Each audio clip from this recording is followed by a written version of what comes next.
Yo, what's up guys? In today's video, I got a bunch of Chicago Bulls news and updates. The Chicago Bulls have been really busy these past few days cutting and signing a bunch of players.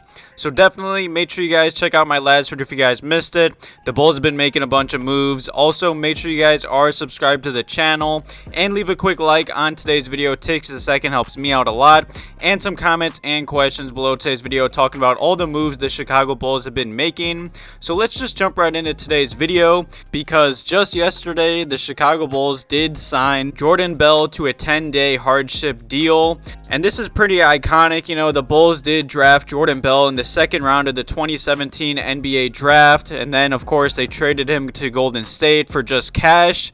And I knew back then when that trade happened, I was really upset. You know, I'm not gonna lie, Jordan Bell is not the player or anything special. He's just a second round player that's solid, but nonetheless the Bulls were pretty much rebuilding back in 2017, and I didn't want us to just trade away young talent for cash. I know a lot of Bulls fans were really upset with that trade. Even Mark Shanowski, a Bulls insider, was talking about this whole situation, and he said it's pretty ironic that the Jordan Bell saga comes full circle with Bell finally wearing a Chicago Bulls uniform. You know, Mark also agreed with me, and he said the decision by the previous front office of the Chicago Bulls to sell a second round draft pick just for money pretty much brought a lot of fan outrage out, and I'd say more than anyone expected. But at the same time, you know, I am happy with this signing. And this signing did happen because Ruslan Ilyasova did test positive for COVID. I'll be jumping into a bunch of health updates later in today's video. You know, Jordan Bell has been playing in the G League, so he should be ready to play at any given time. You know, Jordan Bell, he's only 26 years old. He is a 6'8" power forward. Like I said, he was a second round draft pick back in 2017.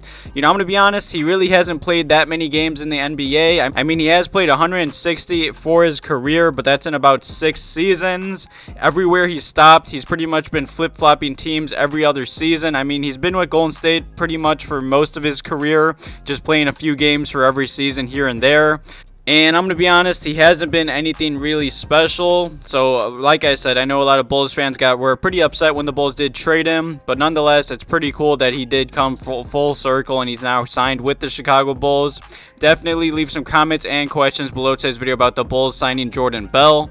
And the second topic in today's video is an interesting one. You know, I guess a few weeks back or just the other day, the Chicago Bulls did request for a disabled player exception for injured Patrick Williams. And I did not hear anything about this. I mean, this was kind of expected given that Patrick Williams is, like, I'd say expected to miss most of the season, if not all the season. So it's looking like the NBA continues to just hate on the Chicago Bulls. And I'd say the only reason the NBA did decline this, I'd say, deal is because they believe Patrick Williams will likely return this season. And Chicago Bulls Talk on Twitter was talking about this whole situation, and he said, I think we all kind of suspect and agree that Patrick Williams will likely return sometime in late February to March, and honestly, I hope so. The Bulls, even though they're winning games, they definitely miss Patrick Williams to guard the other team's best defender.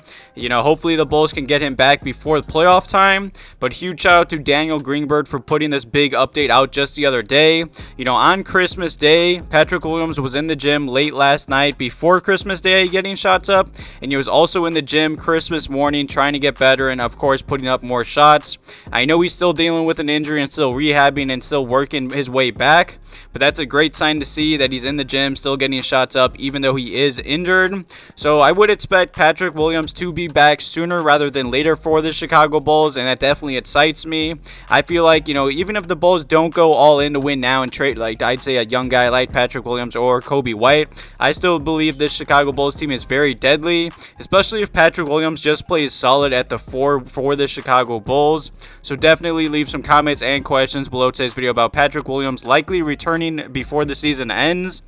And now onto some updates for the Chicago Bulls. Like I was saying earlier in today's video, you know, after the Hawks game, the Bulls did list Ruslan Ilyasova out after he did get COVID, and that's now 16 Chicago Bulls players that get COVID, and of course the Bulls head coach Billy Donovan. Let me just say, this is crazy. The NBA, NFL, so many players are testing positive for COVID.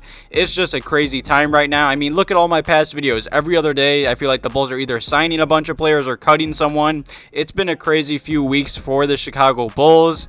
And it doesn't end there. Just yesterday, the Chicago Bulls also did say Marko did enter health and safety protocols, and that's now 17 Chicago Bulls players to test positive for COVID. That's just crazy, man. I don't even know what to say at this point. Pretty much every Chicago Bulls player, and even their two-way contract players and their, I'd say their 10-day contract players that they've been signing every other day, have all got COVID pretty much. The only Chicago Bulls to not get test positive for COVID is Alex Caruso, Tyler Cook, and Mac McClung at this point as I'm recording this video, which is just nonsense. It's been a crazy few weeks. Also, just a little quick heads up on Alfonzo McKinney's deal with the Chicago Bulls. Huge shout out to Daniel Greenberg for putting this out as well. Definitely go give him a follow on Twitter. He's always breaking down some Chicago Bulls news, rumors, or updates. You know, his contract is for the rest of this season and also next season. It's also a non-guaranteed contract, so if the Bulls ever want to cut him and have no ties cut to him or any money like that and make a move, say someone does get bought out that they need, they can always cut him during the season or next season to make a move or sign someone on the buyout market. So that's definitely a steal by the Chicago Bulls front office. Definitely leave some comments and questions below today's video about all those updates and his deal. And the final topic in today's video is about an article that Casey Johnson put out just the other day, and he did title this article, "Why Arturas is on Track for Executive of the Year." And let me just say, yes, what more do I need to say? Yes, he deserves to win it, and he better win it when this NBA season comes to an end.